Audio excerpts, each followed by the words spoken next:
오늘 소개해드릴 사연은 한국 드라마 때문에 인생이 바뀌었다는 미국 여성의 경험담입니다. 안녕하세요. 전 레베카의 미국인이죠. 한국 드라마는 수년 전부터 수많은 해외 팬들에게 인기를 끌어오고 있습니다.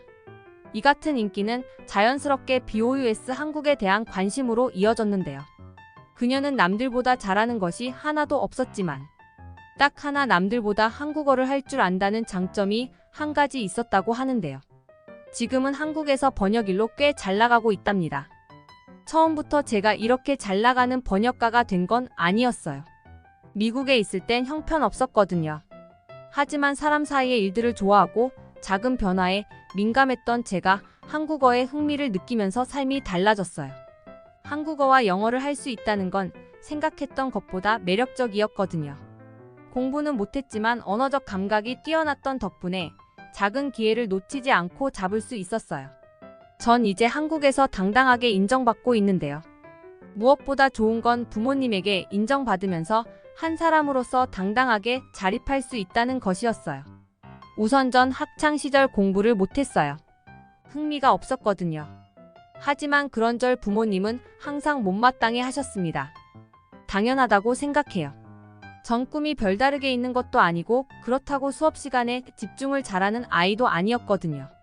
그저 친구들과 어울리는 걸 좋아하는 평범한 10대 소녀에 불과했어요. 초등학생 시절에는 그래도 중간 정도 성적은 받았죠. 하지만 중고등학교를 올라가며 학업에 큰 관심이 없던 저는 반에서 꼴찌를 도맡아 했답니다. 종종 낙제 점수를 받아서 부모님이 학교에 불려오기도 했었죠.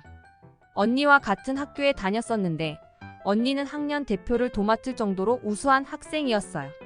그래서 더 비교가 되고 부모님들은 그런 저를 걱정하면서 대체 무엇이 될 거냐고 꿈이라도 가졌으면 좋겠다고 말씀하셨습니다. 하지만 전 별다르게 관심 있는 분야가 없었어요. 학교에서 배우는 모든 과목들이 제 삶에 크게 필요하지 않다는 생각을 했거든요. 매일 앉아서 수업을 듣고 얼마나 잘 듣고 이해했는지 테스트를 보는 일들이 무의미하다고 생각했죠. 그나마 10대 시절 유일하게 관심 있는 건 한국 드라마였습니다. 한국 드라마는 미국과 다르게 판타지 같은 느낌이 들었어요. 순수하다고 해야 하나? 미국 드라마에서 느끼지 못했던 사람과 사람 간의 미묘한 심리가 공감이 되기도 하고 궁금하기도 하는 등 제 관심을 끌기 충분했거든요. 그렇게 전 학교 공부에는 관심 없었지만 한국 드라마에 푹 빠져 학교 수업이 끝나면 집에서 하루 종일 한국 드라마를 보기 바빴습니다. 10대였지만 한국 드라마가 미국 드라마와 다른 점도 알아챌 수 있었어요. 그런 사랑에 관한 부분이었는데요. 미국 드라마는 사랑과 별개로 남녀가 만나면 항상 키스와 같은 신체 접촉이 많았어요. 하지만 한국은 달랐죠. 남녀가 만나고 사랑하는 이야기 속 흐름은 여느 드라마와 크게 다르지 않았어요. 유독 눈에 띄는 부분은 신체 접촉을 하기 위한 과정이었죠. 남녀가 사랑에 빠지면 작은 변화도 민감하게 느끼고 핸드폰 메시지에 희비가 엇갈리는 등의 표현들이 참 좋았어요. 답답하게 속마음을 표현하지 못하고 뒤늦게 알아채는 한국 드라마 속 남녀 주인공들을 보면 나도 언젠가 사랑에 빠진다면 저런 감정이 들까 하는 설레는 마음으로 20대 시절을 기다리게 만들었답니다. 그렇게 한국 드라마를 보다 보니 어느 순간 저는 한국어를 조금씩 알아들을 수 있었어요. 좋아하는 드라마는 정말 10번도 넘게 반복해서 봤거든요. 여주인공이 남자 주인공에게 화를 내며 사랑한다고 말하는 장면은 대사를 외울 정도였으니까요. 저도 모르게 한국어를 중급 이상 할 수 있을 정도로 꽤 잘하게 되었다는 걸 알게 되었죠. 정말 우연한 기회에 고등학교를 졸업할 무렵 학교 선생님의 권유로 간단한 번역 일을 하게 되었거든요. 제가 한국 드라마에 푹 빠져 있다는 건 학교 친구들은 대부분 몰랐어요. 하지만 학교 선생님은 알고 있었죠. 낙제 점수를 받는 과목이 생기면 엄마가 어김없이 학교에 오셨는데 제가 집에서 어떤 시간을 보내는지 상담을 하게 되었거든요. 엄마의 고민은 하나였어요. 학업에 도통 관심 없는 제가 한국 드라마에 빠져 온종일 드라마만 보고 있으니까요. 엄마의 고민이 학교 선생님에게 전달되는 건 너무 당연한 수순이었죠. 다행인 점은 학교 선생님은 엄마랑 달랐다는 점이에요. 한국 드라마에 푹 빠져 지내는 저를 한심하게 생각하지 않으셨어요.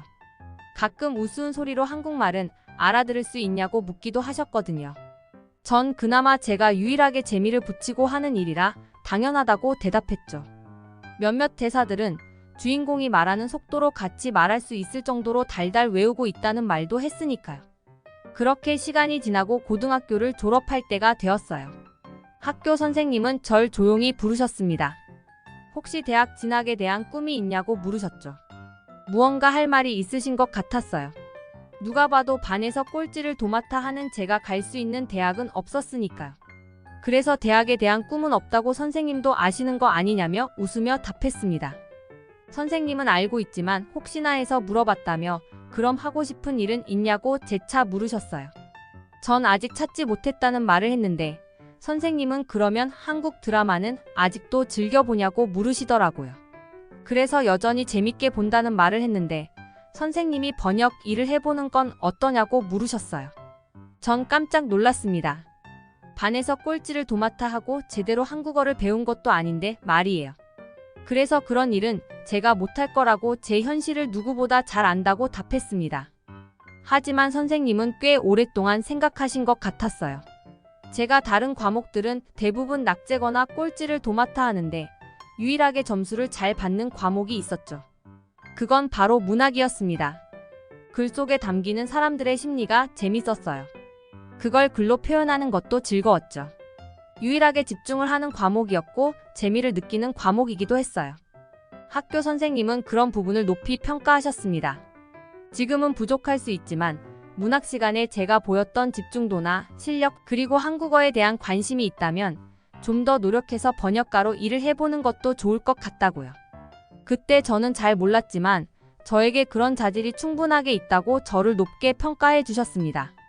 생각해 보겠다는 말을 하고 집으로 돌아가는데 꼭 하늘을 날고 있는 것 같았어요.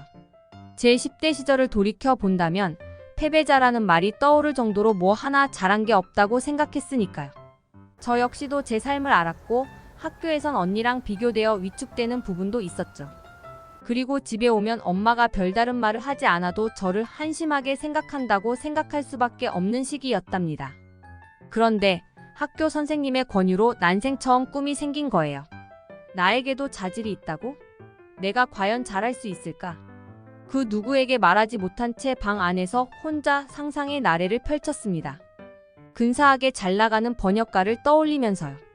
물론 그때는 번역가가 정확히 어떤 일을 하는지 알지 못했어요.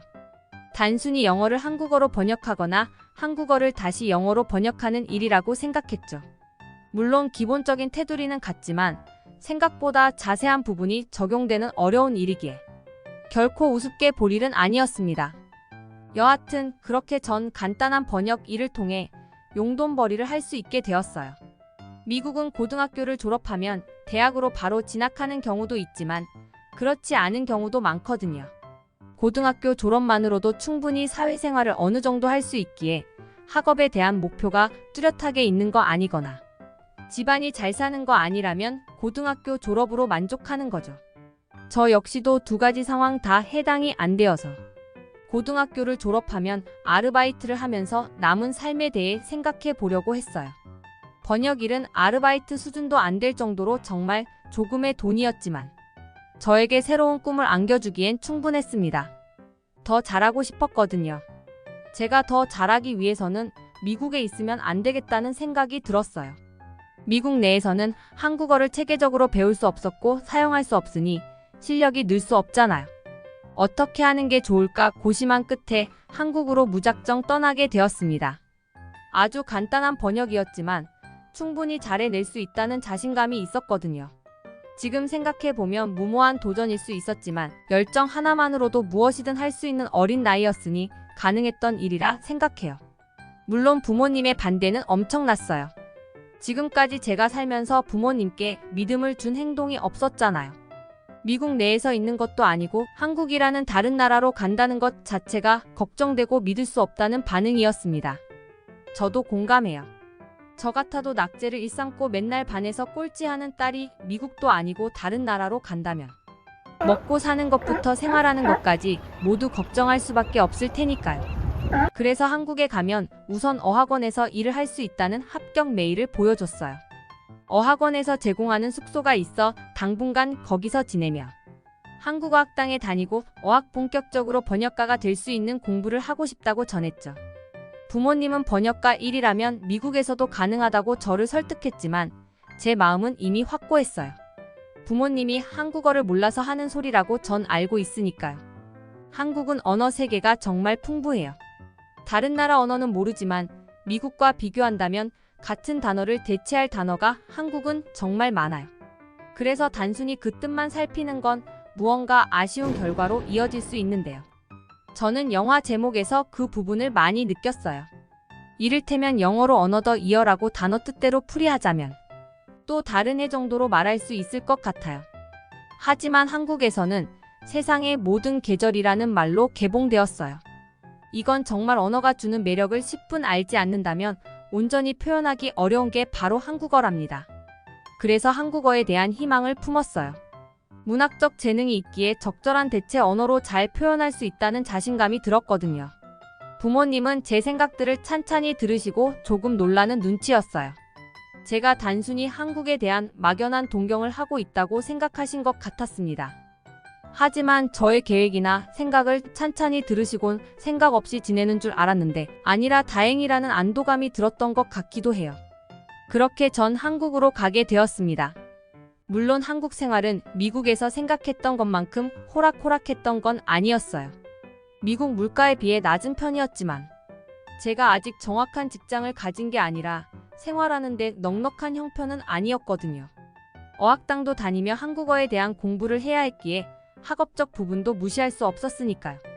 그래도 미국에서 한국 드라마를 많이 보았던 게 많은 도움이 되었답니다. 한국 사람들과 드라마 속 주인공 이야기를 하며 한국어를 더 깊이 알 수 있었거든요. 그리고 한국 사람들이 하는 말들의 의미나 상황에 적합한 있었습니다. 단어 선택 등에 대한 부분들을 세세하게 알 수 있었습니다. 언어를 알면서 느끼는 건 한국 사람들이 정적이라는 표현을 많이 하는데 전혀 그렇지 않다는 점이에요. 미국은 마음을 표현할 수 있는 언어적 한계가 있으니 사람들의 표현이 표정과 몸짓으로 드러나는 것 같아요. 반면 한국어는 다르죠. 굳이 표정이나 몸짓으로 드러내지 않아도 충분히 마음을 표현할 수 있어요. 한국어를 많이 알면 알수록 표정은 단조로워지는데 말은 풍부해지는 걸 알 수 있었습니다. 그렇게 전 한국에 적응하고 있었어요. 그리고 처음 어학원에 합격했을 때 번역 일을 하고 싶다는 말도 덧붙였거든요. 그래서 꾸준히 조금이지만 학원 관련된 번역 일도 할 수 있었어요. 한국어를 알아가면서 다양하게 번역 일을 맡게 될 일들이 생겼답니다. 물론 처음부터 많았던 건 아니었어요. 하지만 전 최선을 다했습니다. 어떤 한국어를 선택하는 게 더 적절할까? 많은 고심을 했거든요. 영어를 선택할 때도 마찬가지였어요. 단어를 어떻게 구상하느냐에 따라 그 느낌이 전혀 달라지기에 정말 간단한 번역이고 얼마 안 되는 돈이라도 허투루 할 수 없었죠. 그렇게 1년, 2년의 시간이 흐르면서 전 어느덧 성장하고 있었습니다.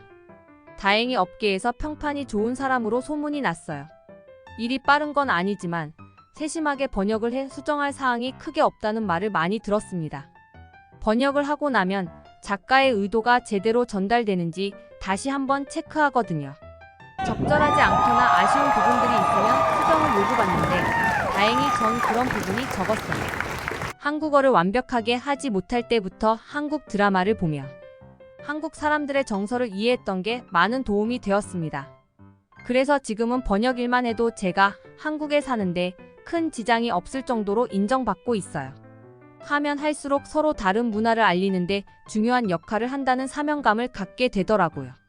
새로운 창작을 하는 건 아닌데 단어 조합으로 다른 작품이 될 수 있으니 오히려 더 세심한 실력을 요하는 게 번역일이라는 걸 알게 되었습니다. 그리고 최근 부모님께 한국에 한번 왔으면 좋겠다는 말을 전했어요.